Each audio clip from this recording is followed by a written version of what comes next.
Yeah, it will work. Okay. Um, Thought I would do a brief check-in with everybody, just maybe 60 seconds. My excitement today is that at 1 o'clock, I will be up on the bottom of the one of the chairlifts at Bolton Mountain Ski Resort to go up to the top of the mountain for an Act 250 site visit for proposed new mountain bike trails. So Lovely, pay for it. it'll be, I don't think it'll be very nice up there today.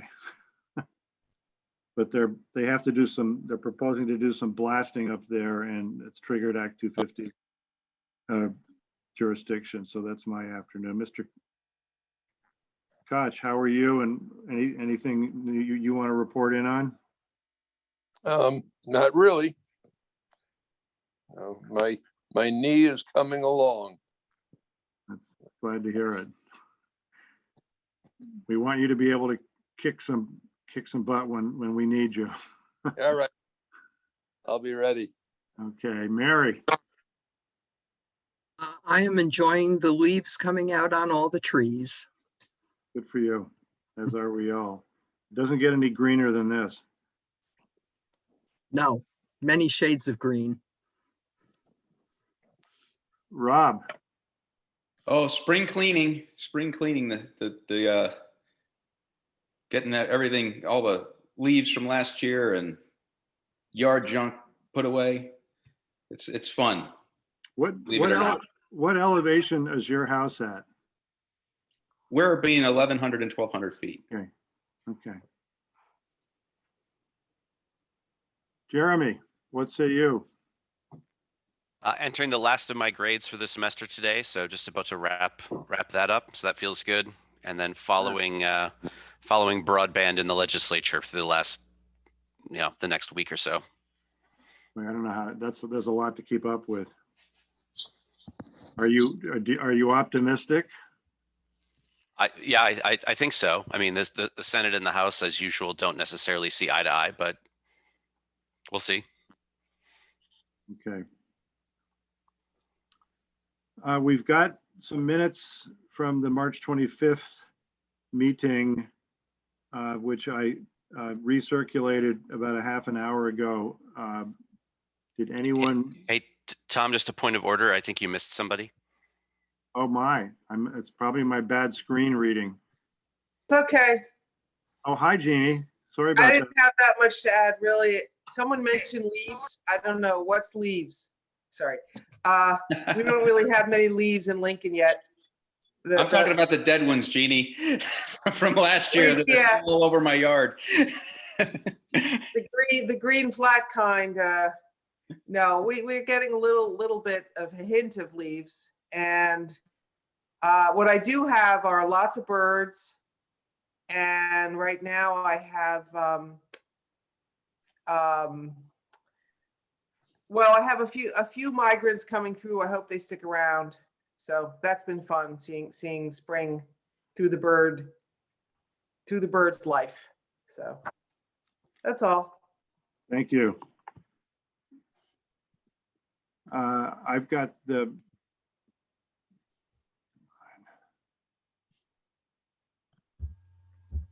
minutes of the March 25 meeting were circulated. Thanks for I'm not sure who took the notes for that, whether it was somebody at the secretary's office. It was me, JP. Okay, well, thank you, JP, for some good notes and draft minutes. It helps when we're in the middle of the meeting. It's hard to take detailed notes ourselves. Are there any additions or corrections to the draft minutes, and would anyone like to move their adoption? Move to approve the March 25th meeting minutes as presented. I'll second. The motion has been made and seconded. Are there any additions, corrections, or comment? There was a word left out somewhere, but I read on the screen and I didn't note it, so I can't say where, but Okay. somebody should be able to find it. Okay, well, we'll track that down, and if we need to make a correction at the next meeting, we will do so. And if you spot it in the meantime, Mary, just send it around. Thanks. Jay, go ahead. No, okay. JP, can you tell us whether there are any members of the public in the meeting who may wish to address the apportionment board? So the only folks that are currently on that aren't members of the board or myself, Michael Chernick is here. Mia Crow from the Secretary of State's office is also here, and John Adams from VCGI is also here, and that is the only folks logged in at the moment. Okay. Okay. Thank you.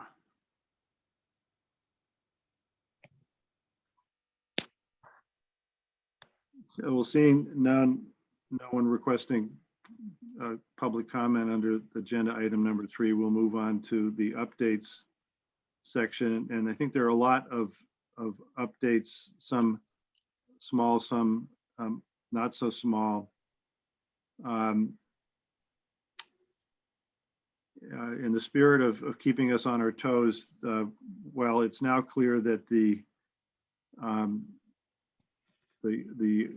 official detailed data sets of the census are coming in August and September. Earlier this week, the U.S. Census Bureau released a data set that at least shows the total population of each state, including our state, which showed, I believe, an increase in Vermont's population overall, in a not in a huge way, but to a degree that I think most of us were not expecting. I don't have that number off the top of my head. Jeannie, do you remember where that came in? I think it came in at 643 plus, and which I, just as a eyeballing it, is within 18 to 20K more than I think we had been, what the trend had been for the last 10 years. Yes, Jeannie's right. It was 2.8% increase, 643 total. And so it's not a particularly large increase generally, although it certainly was unexpected. I think certainly from the point of view of thinking of, say, the 2019 estimates as a reasonably accurate snapshot of what we might expect this year. That's where that's kind of what's on my mind about that. Let's say more, Jeannie, you got that? I'm sorry, can you say that again? Just say, could you expand upon your comment a little bit, if you can? Sure. And can everyone hear me okay? Okay. Yeah. Sorry, I had some problem with my sound a week ago or so. So no, I'm just thinking that we had been thinking of the 2019 population estimates as a good starting point to get an idea of where we might be this year, so that we don't have to wait for the actual release of the 2020 data to start making some preliminary plans. And we could still do that, of course, and there's nothing stopping us from doing it. It's just I'm concerned that with an extra 18 to 20K that we don't know, for which we don't have a known distribution. And I'm not convinced it's equally distributed across the state. That's the rub. And so, you know, a few thousand, that'd be one thing, but 20,000 and, you know, so I'm just concerned about how much progress we can make in advance. Yeah. And how, you know, how, I mean, there's certain kinds of things we can think about maybe doing, but like, for example, how to split up the Chittenden Senate district, you know, in some general sense, we could think about things like that, but, you know, so those are the things on my mind, if that makes sense. I think those concerns are well thought out. If they were equally distributed throughout all 246 towns, it would be one thing, but we know that they will likely follow the existing trends and make the deviation problem we're facing greater, not lesser.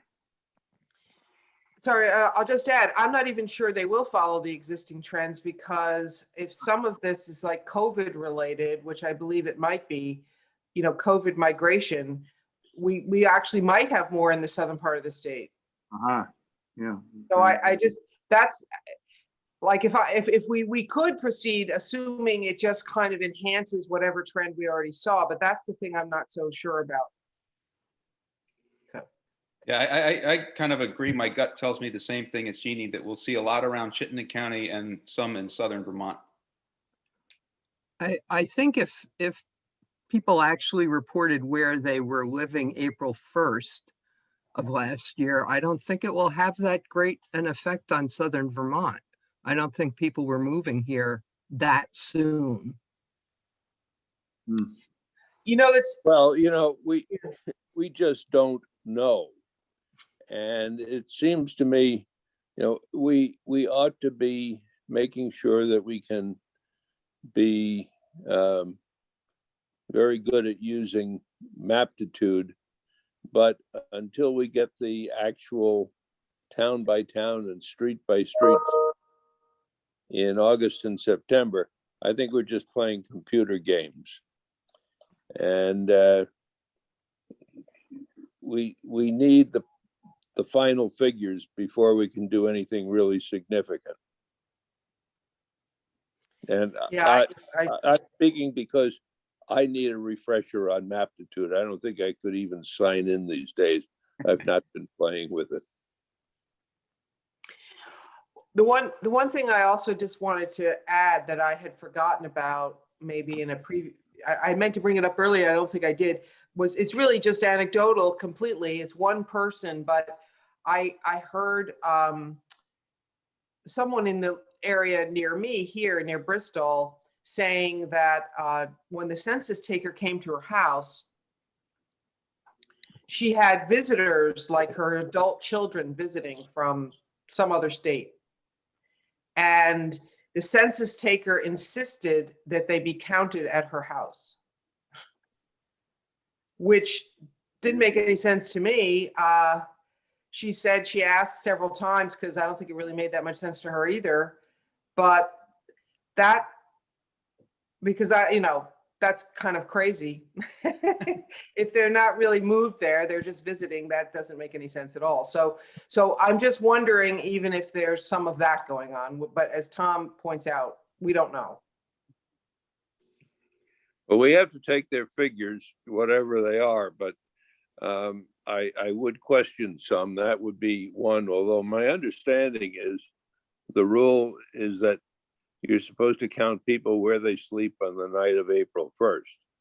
And yet we were told a few meetings ago that all the students at UVM who had gone home because of the virus were still going to be counted, even though they were back in New Jersey and Massachusetts and places like that on April 1st. So we have to use what we're given, but I'm not sure they knew what they were doing. They're, you know, they're feds. So.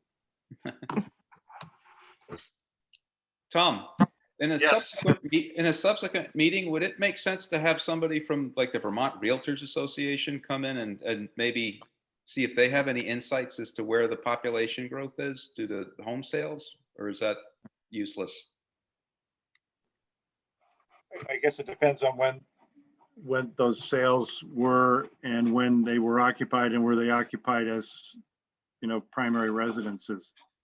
I would encourage you to reach out and see what you find and see if it's actually worth our while. And I mean, Mr. Koch has been reminding us, we have to work with the US Census final numbers, for better or for worse. And we will. Yeah. In Mr. Chernick, do you have anything that you're at liberty to share with us from your ongoing following of this U.S. Census Bureau's progress through the National Conference of State Legislatures? Good morning, Mr. Chair. This is Michael Chernick at Legislative Council.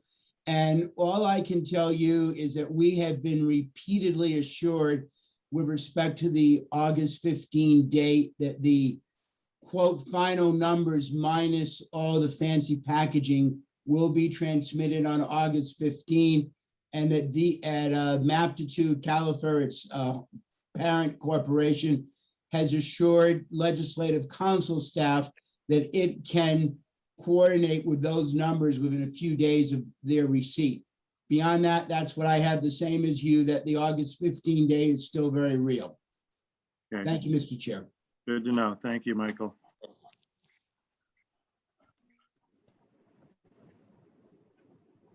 And I'm sure we'll come back to this. The next update on my list was to note that on April 21, Governor Scott signed H338 into law, meaning those adjustments to our statutory deadlines are now enacted,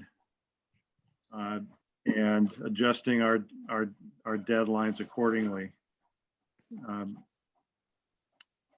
I thank everyone in the General Assembly and at Governor's office, particularly the two government operations committees, for their diligence in getting that drafted and agreed upon without having the bill needing to go back and forth too many at all between the Senate and the House. On the public education and outreach, I haven't seen much, if anything, that feedback to me personally from that op-ed piece that we published a month or more ago. Has anyone else? Nary a word. Nary a word. It's hard to know. I have received some outreach and inquiries that I'll get to in a moment, and it's hard to know whether those came from that op-ed piece or otherwise. I have been in conversation with the Secretary of State's office about organizing some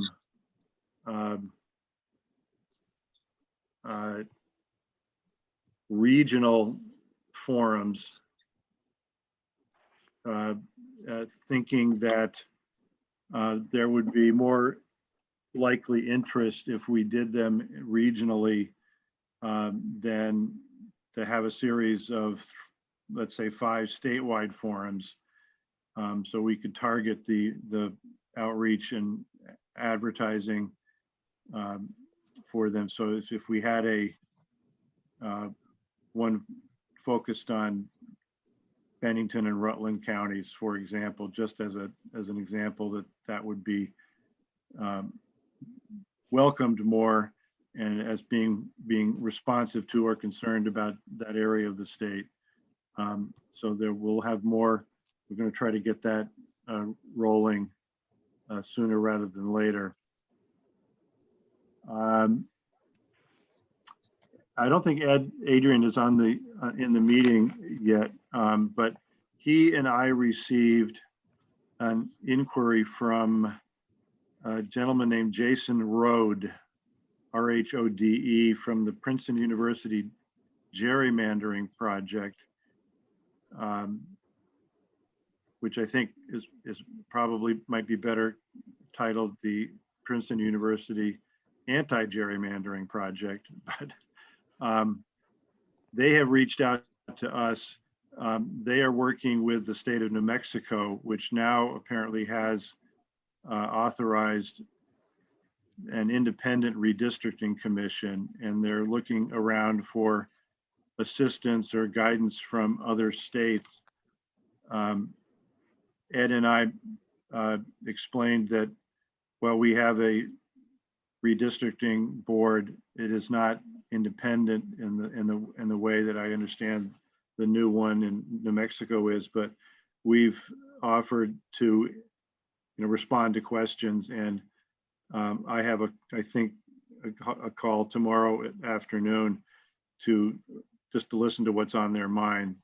And I had not previously been aware that New Mexico had gone down that road, and I don't know what prompted it, whether they'd had some bad luck doing it the prior way. Tom, Yes. I just wanted to offer, if you need other folks involved in that, I'm interested in that project. So Okay. if not, that's fine. Okay, I'll see if I can. I don't know whether this call is actually happening, but when I figure that out, I'll see if we can. It would be around 4 p.m. tomorrow. Yeah, let me know. We later on in the agenda, we'll talk about Susanna Davis's task force and their request to speak with us, which will be at the May meeting. I received inquiries from a group of residents in the towns of South Hero and Grand Isle. I don't think I reported on this last time.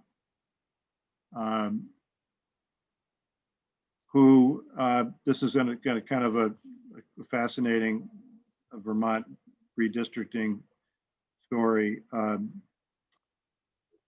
They are encouraging us, and in turn the General Assembly, that when that area of the state is redistricted, and currently the island towns plus an area known as West Milton are in a 2-member district.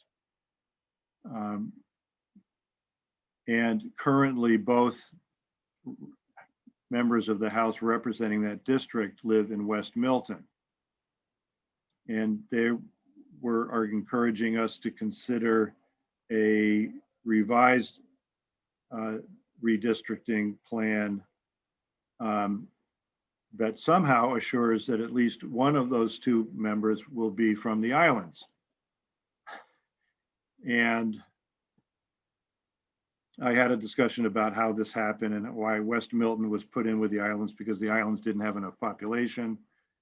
And at the time that was done, the West Milton folks felt very upset that they were being disenfranchised, because there's no way they could ever elect members of the House, because the district would be dominated by the island towns. And I didn't take that train of thought any further on those calls.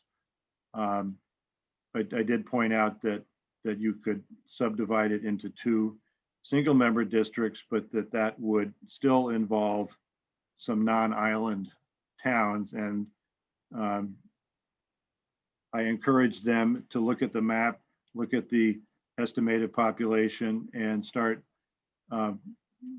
thinking about what they might propose for the district. I received a call from someone in Corinth expressing a sort of a similar type of concern that the alignment of the towns in that district didn't suit some people, and that is the Orange 1 district, which is 6 towns, 2-member district, Orange, Williamstown, Washington, Chelsea, Berkshire, and Corinth, which currently has the House members, the 2 House members from Williamstown and Orange. And I think there's maybe sort of an east-west concern there. And I gave that person the encouragement to actually start looking at the populations there, and to, I stressed, to not only solve the issue that you're concerned about, but make it work more broadly in the region.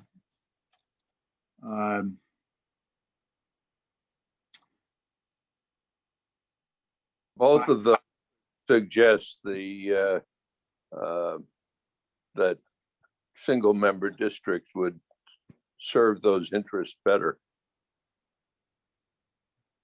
Right. If you can make that work.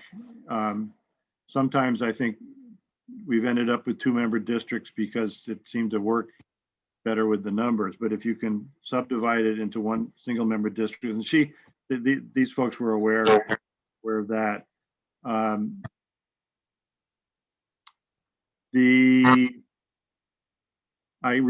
reached out to Karen Horn, who is the principal lobbyist and advocate for the Vermont League of Cities and Towns, and said we would be interested in any kind of outreach collaboration that they might be able to facilitate, focused on the role of town boards of civil authority in the redistricting process. And she said that she would go back and speak with her team about that and let me know if there was interest in that.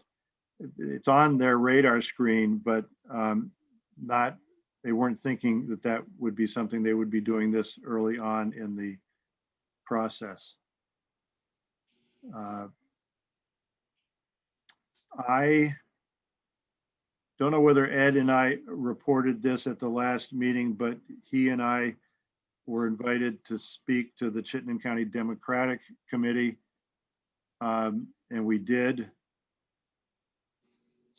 And I was asked by a group of town clerks, not the statewide Municipal and Town Clerks Association, but some sort of a subgroup of that seemed to be more central and north central Vermont. And they're interested, they just wanted to know what this process is, how it works, how the towns are involved and so forth. And that went pretty well.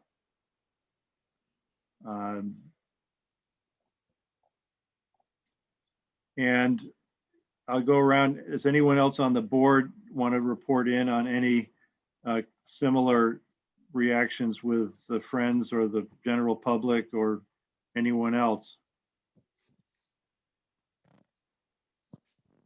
Well, I did have contact from one person in the islands with the exact opposite request from the people who talk to you, that they want to maintain the status quo as far as their district is set up. Of course they did. That's right. That's fascinating.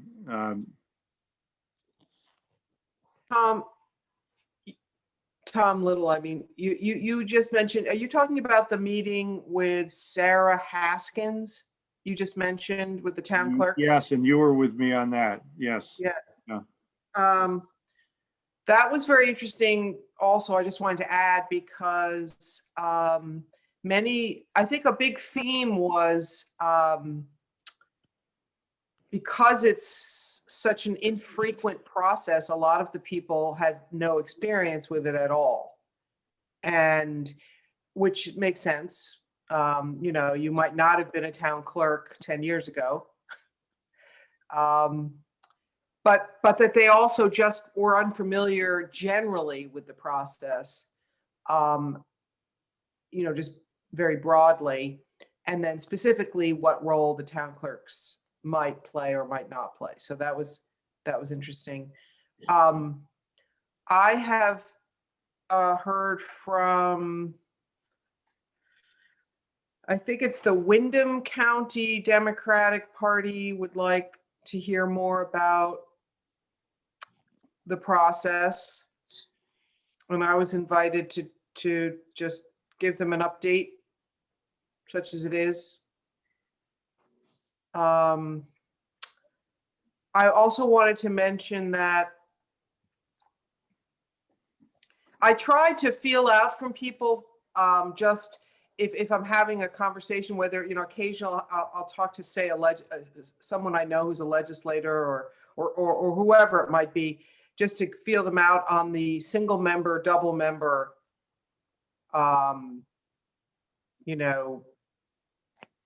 whatever differences I can get from people. And one thing I certainly have heard, just from a couple of people, it's definitely anecdotal, but I thought was interesting, was from a legislator who was in a district that has many towns in it.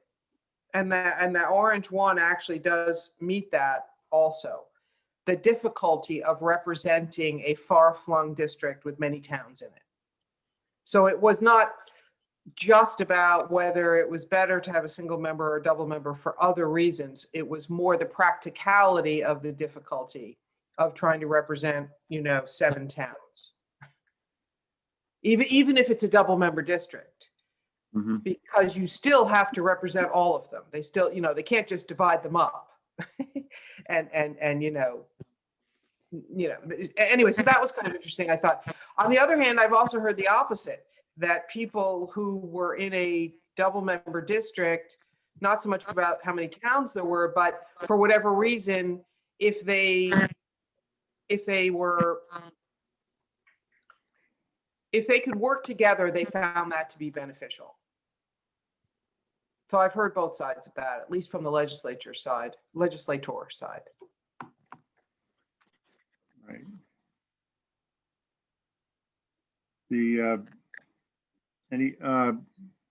So we heard from Jeannie, Rob.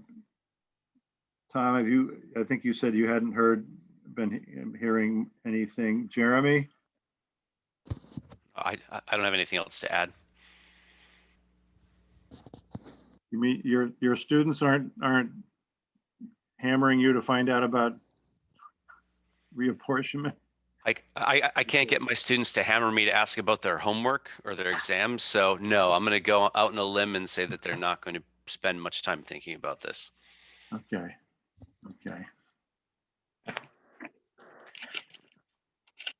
Let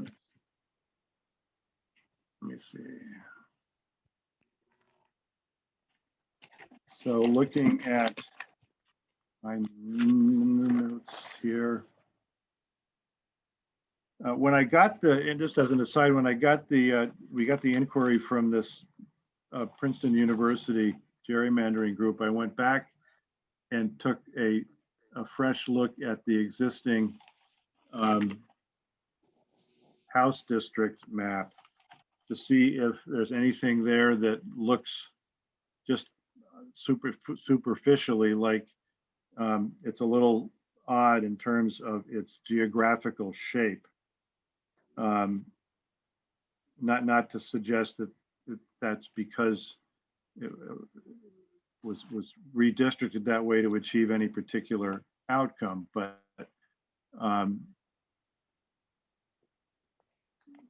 if you, and the one that I had not noticed previously is Wyndham 3.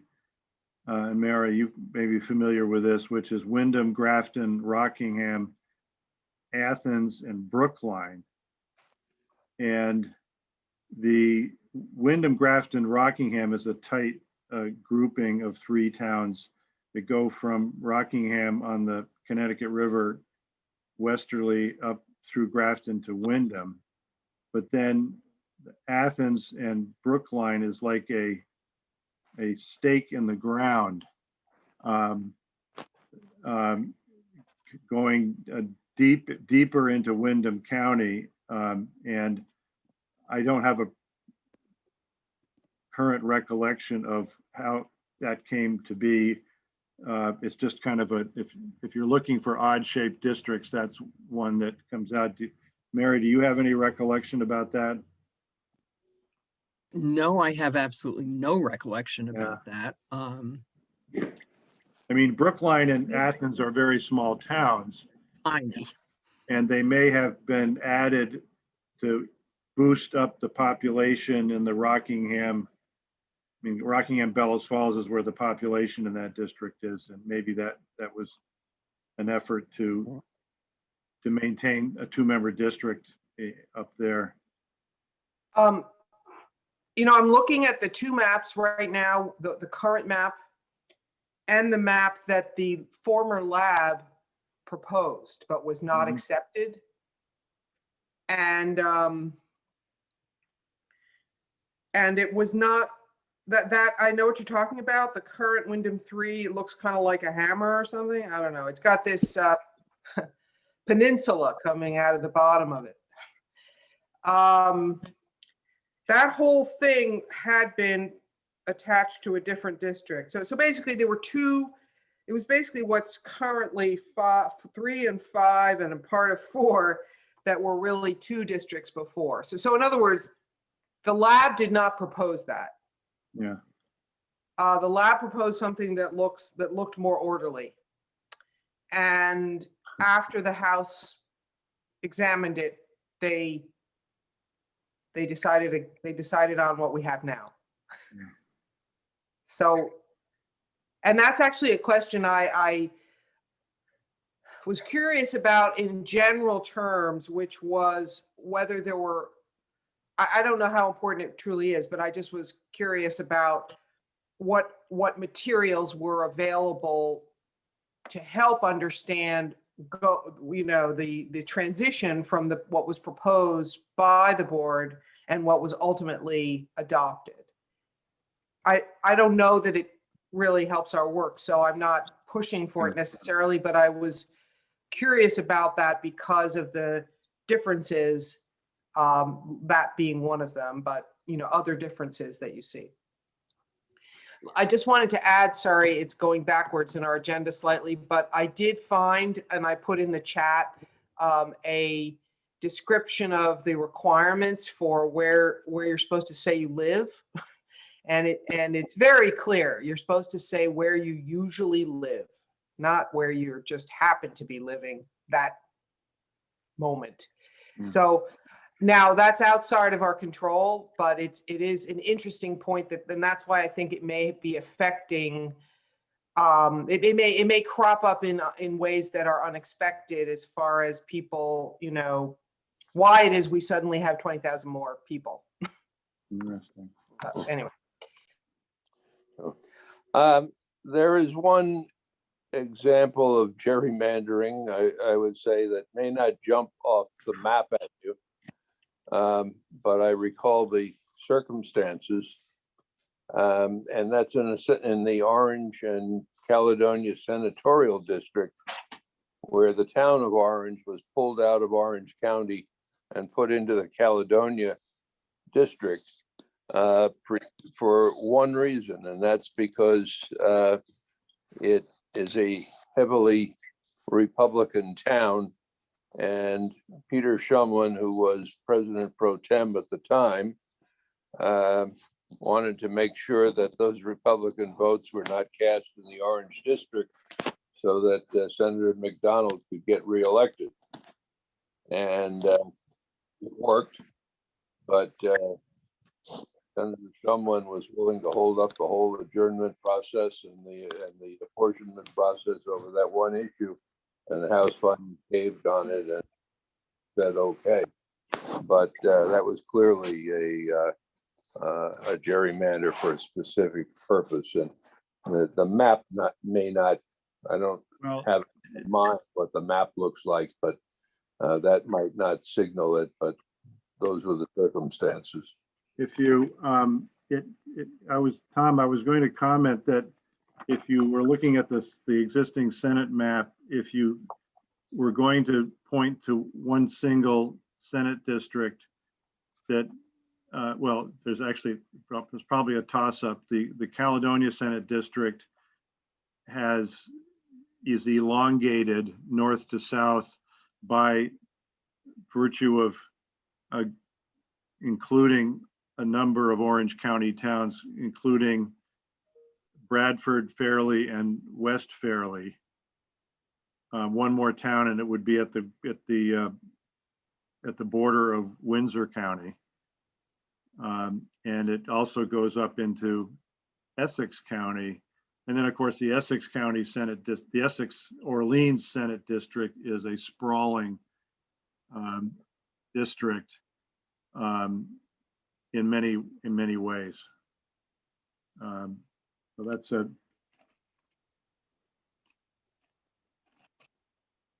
the other House districts that tend to get stretched out are along in the southern ridge line of the Green Mountains. The Wyndham Bennington and Wyndham Bennington Windsor districts look a bit that way, and they're all composed of small towns. So there's usually a lot of towns collected into those, and they're both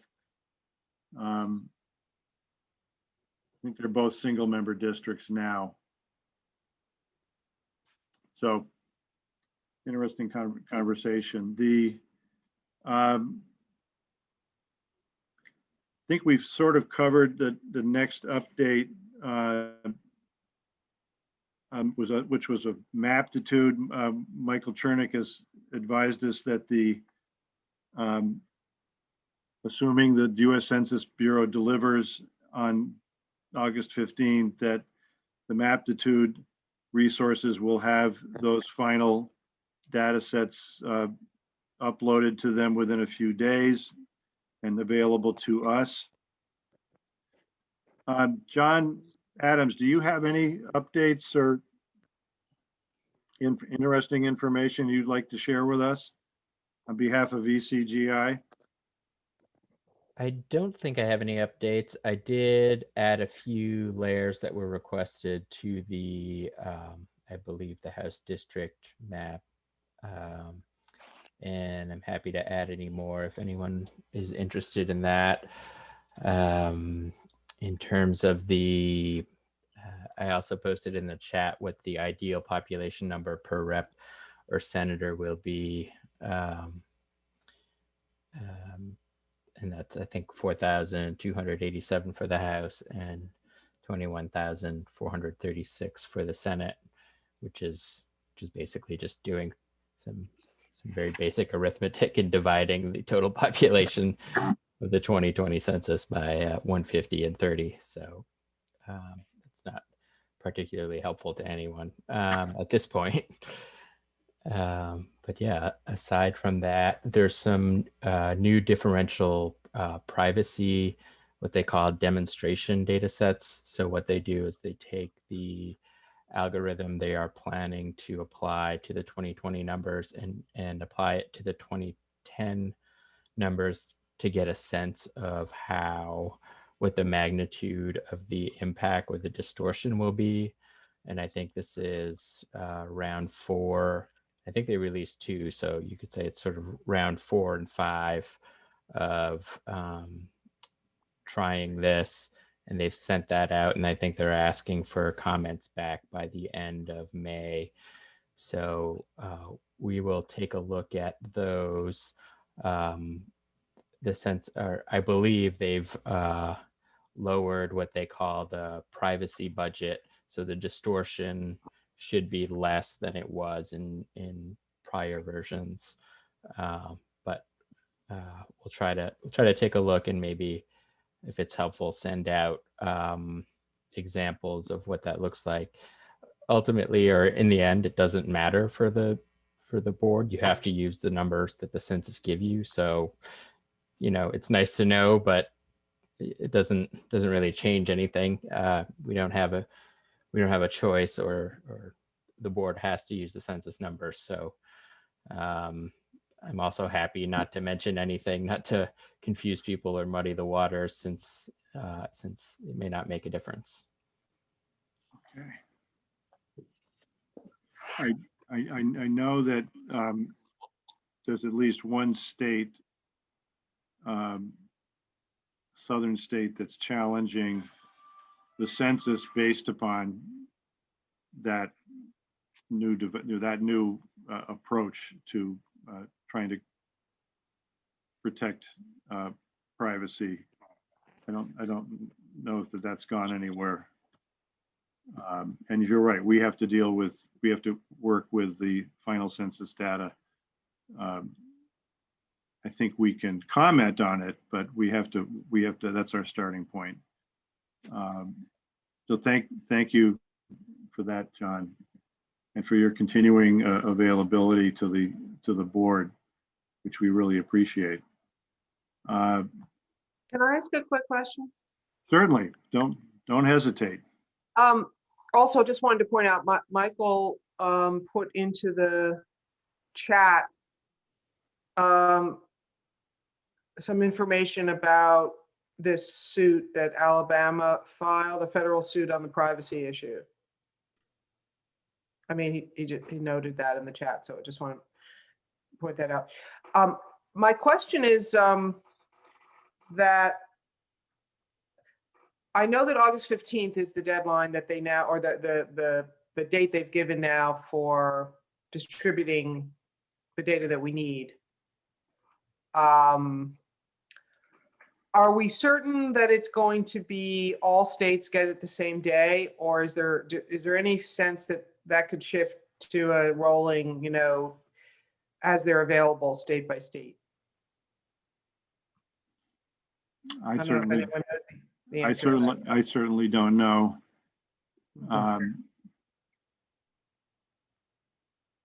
That hasn't yet been a feature of any of the public announcements from the Census Bureau that I've seen.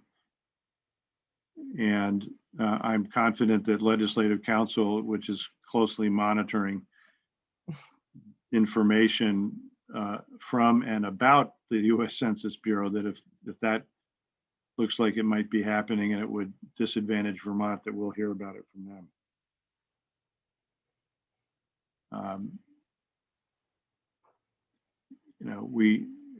We don't want Vermont to be an afterthought. Mr. Chair, Yes, sir, Mr. Chernick. if I may, at the census presentation, excuse me, when the national state-by-state data was released, the officials from the US Census made quite a point that all the redistricting data was going to be released nationwide simultaneously, unlike in other cycles when it's been incrementally released. So apparently the current plan is that all 50 states and the territories will be released at the same moment. Okay. Okay, Well, thank you. If there are no other updates, has anyone on the board been experimenting with redistricting mapping in to an extent they're willing to share any of the experience about that? What you're encountering and what you're learning so far. I learned that I don't know Maptitude well enough, so I was delighted when Jeannie suggested further training, and Mia has now set it up. So I'm looking forward to being able to experiment more. Okay, yes. Is that a date been set for that? May 12th and 19th.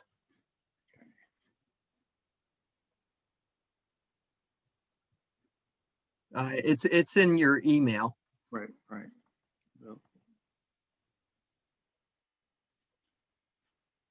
And we can attend one or both of those, as the case may be. Yeah. Okay. I for one have looked at the existing house map, and without using Maptitude, but using the estimated figures and what the map that John Adams has helped us with, and have just done, I guess, more thinking about the districts that are likely to need adjustment, and more thinking about what options might be available for them. But I haven't had any breakthroughs. I started my thinking in Bennington and Windham counties, because there's a cluster of adjoining or adjacent house districts there that have lower than average population deviations, presenting some, I think, some real challenges.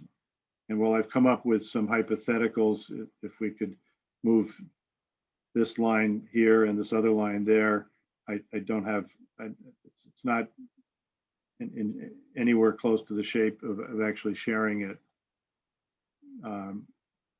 Likewise, I moved into Rutland County with that exercise, and then out through the rest of the state, but focusing on Chittenden and Franklin counties where the deviations are at the other end of the spectrum.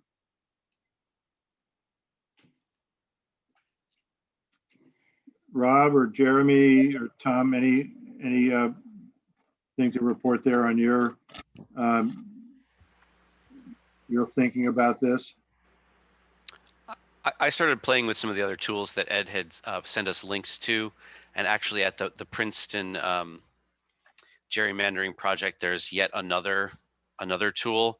Unfortunately, that one's loaded with 2010 data.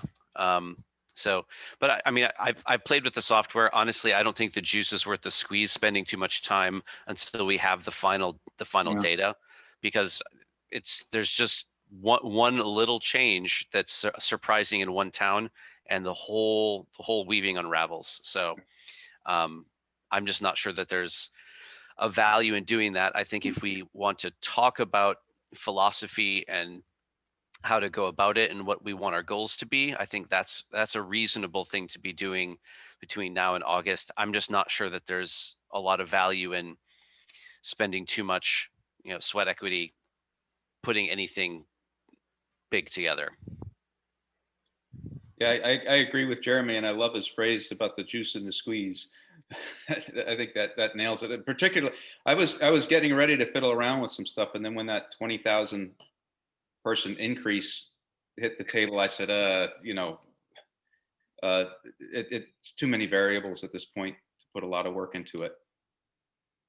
Although I agree with Jeremy again that, talking about philosophy and looking at general areas, I think is a valuable exercise. Yeah. Well, I think Jeremy gets credit for a couple of good metaphors here. I like the weaving and the unraveling of the weaving. It is that you can look at a district map as a tapestry or something woven. It's an interesting way to look at it.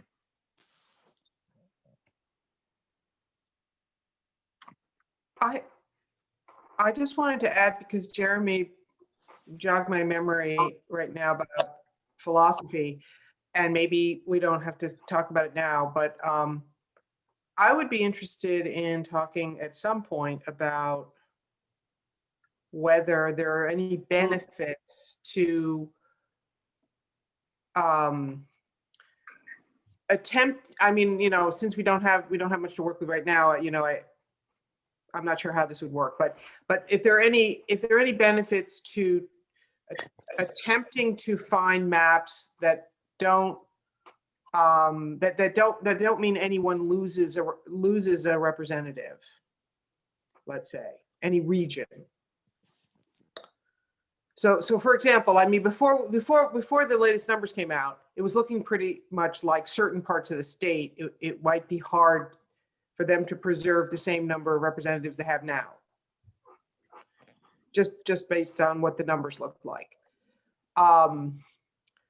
And I had been just thinking that there may just be a benefit to trying to understand how, whether it was possible to preserve those, or whether, you know, and then depending on what we find out, it might make what we ultimately decide.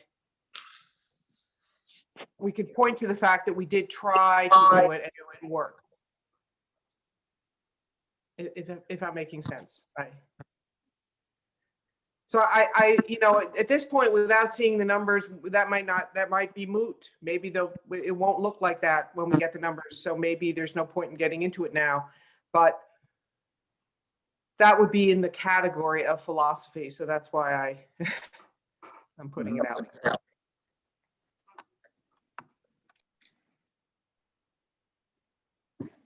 I mean, one way, but that's interesting, Jeannie. I hadn't quite thought of it in those terms, but in more of a, let's see how close you can come to how few changes you can make to the existing map. But one way you can, a very sort of ad hoc way, try to do that is if you just start in one corner of the state and say, I'm going to, like you started it in Pownell, said we're going to try to keep all those House members that they have now, but we're just going to redo the district lines, but we're going to try to preserve all those House members and see what happens. And I think what would tend to happen is that you have to make enough changes by, in a sense, pulling population from northerly to southerly, that when you get to the next area of the state north, let's say Rutland County or Windsor County, that you've made some changes there that are going to have some implications that you might not be so thrilled about. No, absolutely. Or from the other point of view, I was looking at sort of Chittenden, Franklin, and Lamoille all as a chunk that currently have, I think, 9, but should have 10. Again, using the old numbers, whatever. I guess you could throw in Grand Isle too. It doesn't. Then it becomes 11. But whatever it is, and you could say, all right, well, they need another one. You either have to borrow from somewhere nearby, or, you know, in other words, you can do it. You can try to do it by just retaining kind of a local solution, or you can literally move, you know, take one away from somewhere else completely. So I don't know. I guess it's just a question of, are there any benefits to trying to do it so that area, you know, you don't have to tell an area, well, you're losing one, and we didn't even really try to, we didn't really try that hard to preserve it. That's kind of where my thinking was. So we'll see. That's a good perspective. It's one of the reasons why, when I'm hearing from the few people I have heard from who are concerned about their particular corner of the state, is I've asked them, when you're taking a look at adjusting things to suit you, please look at the impacts on the surrounding districts, and maybe even the districts one step beyond those, to see what other problems you may be inadvertently creating. And anyways, so that's that. I mean, I think these are good thoughts. I mean, I think we've achieved a rough consensus, maybe without naming it, that we are going to try to produce a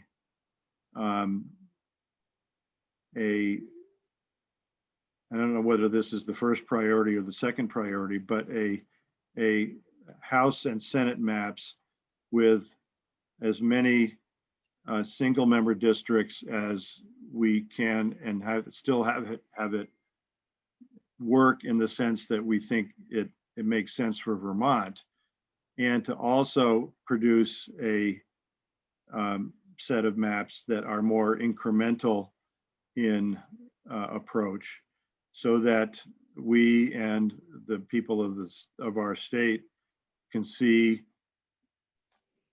both of them and see which one may be more suitable to them or suitable statewide. And I think that we will be doing a service to the state and to the legislature if we can do that.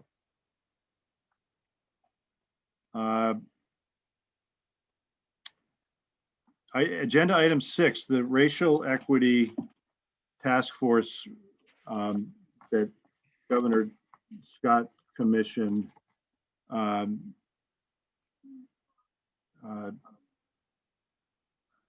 Jeannie, do you want to say how this came to your attention and a little bit about it?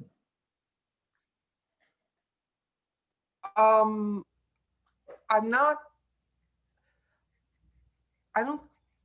didn't really know about it more than anyone else.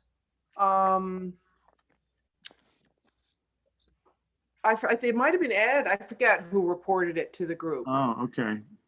It wasn't me. It's me. That's right. Oh, It I'm was sorry, Rob. Rob. Sorry, I knew it Well, wasn't me. Rob, what brought it to your attention? Well, it was important news when it came out, so I looked at it, and somebody had actually tipped me off that there was some stuff about reapportionment in it. So I went specifically looking for that, and I thought that it would be important for the group to at least consider the perspective of Susanna Davis in her task force. Well, she is the task force, at least as of now. Right. I did see, I guess maybe Tom, what you might have been remembering was after I did reply with an excerpt of the report that references their interest in, that is the task force, part of their recommendations was to look at this issue of redistricting from the point of view of racial equity. The report was issued last September 1st, and I do remember its release. I did not recall that it had a one element of the recommendations relates to legislative redistricting.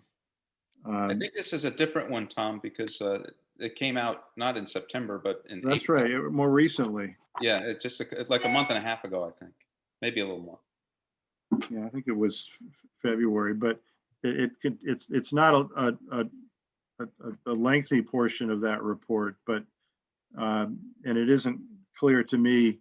I have a lot of questions about what they looked at and so forth. But at Rob's suggestion, I did reach out to Susanna Davis last week and invited her to appear either today or at our May meeting. And I heard from her yesterday that she would be delighted to appear at our May meeting, and together with her suggestion was to also attend with Brittany Wilson, who is the Governor's Secretary of Civil and Military Affairs and on the task force. So I will be in discussion with Susanna about that, about how much time would be good for them for a presentation and a Q&A afterwards, and what other materials they could provide to us in advance,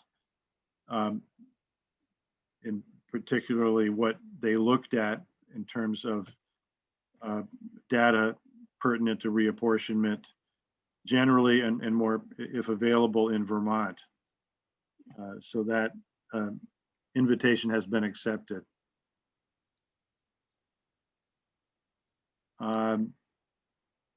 Yeah, I dropped in the link that I found that I think is to the more recent report that you Right, just thank- mentioned. And yeah, I'm glad we'll be able to speak with her. It sounds like they were recommending that, well, the quote is that they recommend the commission, I think they mean the board, modernize its criteria to include racial and social equity as explicit considerations as it engages in its critical work. So I interpreted that, but it'd be great to find out more that they're interested in having additional criteria as part of the mandated as part of the things we must take into consideration. Mhm.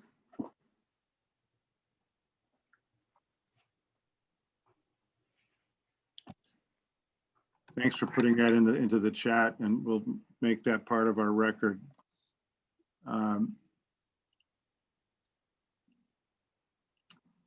Jeremy, you put a link in the chat. What does that take us to?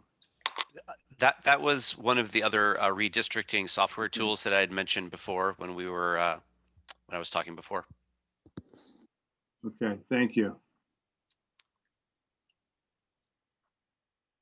Jeremy, is that one up to date with data, or at least? No, that was the one that I said it was just a different tool, but they're still using 2010 data. So Okay, I mean I haven't dug into it at all yet.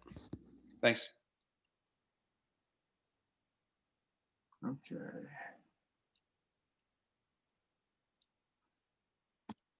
If that takes us to other business, I had one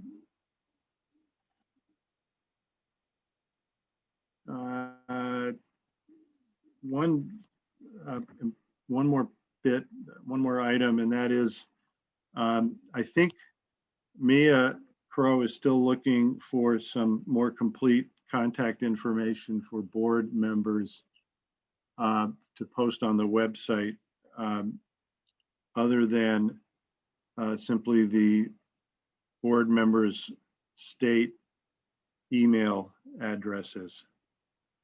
So that when members of the public want to reach out to us, they have a little more information than that. Mia, is that right? If you're still with us. Just had to unmute myself. For my point of view is I don't necessarily recommend it. I come from the school of thought that to publish less of your personal information online is generally better. But I'm willing to publish anything that you'd like me to. So that's my approach. Currently, I have full contact information for you, Tom Little. I also have Tom Cox full information, but that is it today. Okay. Well, that's just a reminder. If you want to put more in, please be in touch with Mia, and I'll leave that up to your own individual judgment in that regard. Does anyone else have any other business to discuss this morning? Mr. Koch, yes. Yes, I'd like to know the details on the Maptitude training. The dates were set up as May 12th and May 8th and May 19th. Correct. Times and manner of participating. Maybe something could just be sent out to us with those details. I would be happy to send that out. I just want to note that this training that is being set up is a little bit more accelerated than the first training. Thus, I'd like to recommend that anyone who's more at the entry level of things might feel uncomfortable with a more accelerated training, that maybe we try to setting up a more focused training for those folks. So if you would like to participate in the more accelerated advanced training, I'm happy to send out those details to everyone. Well, I'll give it a try. I may need to back up and do something more basic. Hey, Mia, just a question about the training. Yes. Will there be another opportunity later? I'm wondering if it would make more sense to do the training closer to when we actually get the data, so we don't have another brain drain in between when we take the training and are actually able to put it into use. I had set it up more, to occur in the more, I'm sorry, I'm looking for the right word here. I set it up to happen sooner simply because I've been receiving a lot of requests to process additional maps. Mhm. I think that waiting sounds reasonable given the fact that we don't currently have data that is going to be of long-term benefit. So it seems reasonable to me that we would wait. That said, we have the advanced training set up. So I think anyone who wants to participate in that and would like to do some experimenting with Maptitude over the summer would be happy. There's plenty of room. It's a virtual event, so anyone can join. Great, thank you. Yeah. Okay, and thanks for your flexibility, Mia. And so anyone who wants to try out the May training, just reach out to Mia for the details and proceed accordingly.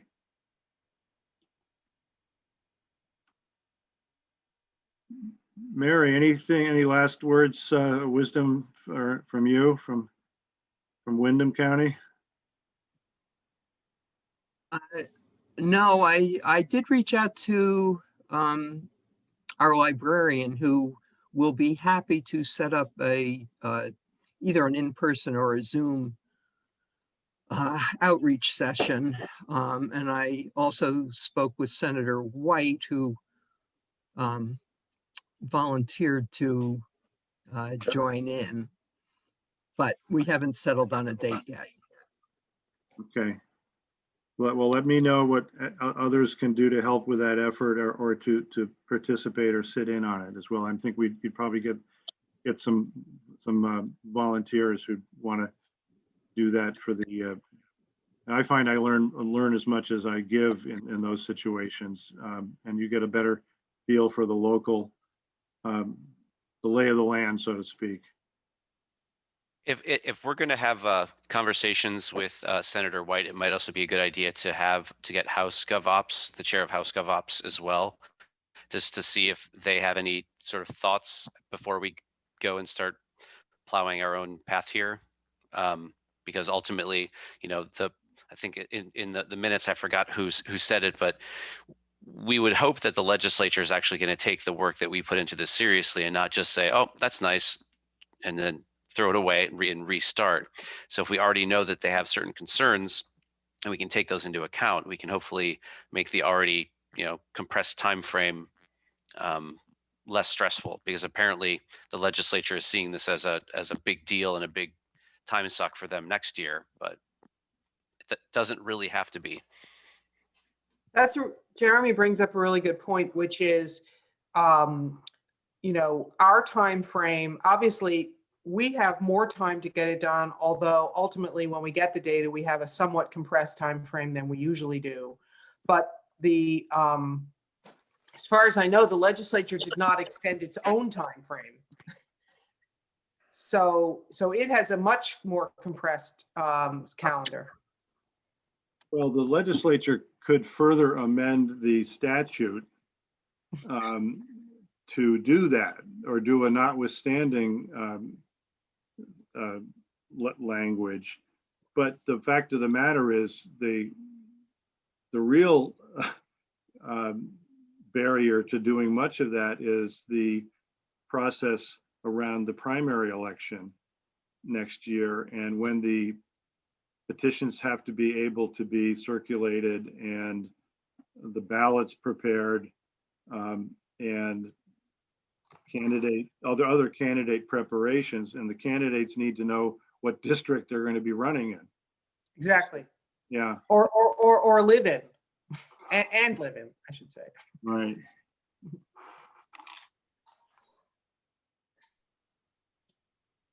Okay. And anyone else on the board or any of our helpers and advisors have anything else under other business they'd like to share at this time? Just one question, Tom. Would the board like to do another op-ed? We didn't get much of a response to the first one, but it was intended to be a series, each one sort of delving into more. Yeah, I think so. And if you want to be in touch with me or take a first cut at it, and pick a topic, I mean, we could even sort of talk about some of the inquiries we've received so far and explain that this is how it works. This is why people are interested. So if you feel if the spirit moves you to take a swing at it, Rob, please do. Yeah, I'm happy to take a crack at a draft if folks have thoughts on what that topic that should be. The last one was pretty general. Which one should we focus on? If people have an opinion.